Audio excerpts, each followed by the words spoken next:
वालेकुम दोस्तों। आज हम स्कूल गए थे। कल छुट्टी है। कल मैम हमारा सारा पेट निकाल देगी सारे बच्चों को।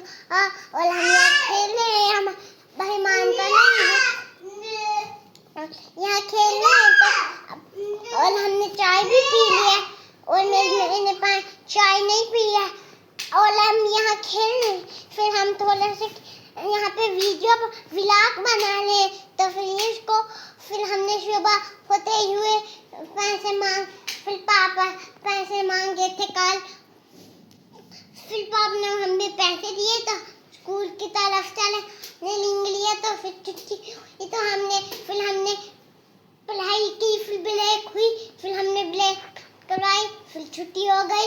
हमने अपने पैसों का लिया कुछ चीजें हमने वो खा लिया अपने घर में।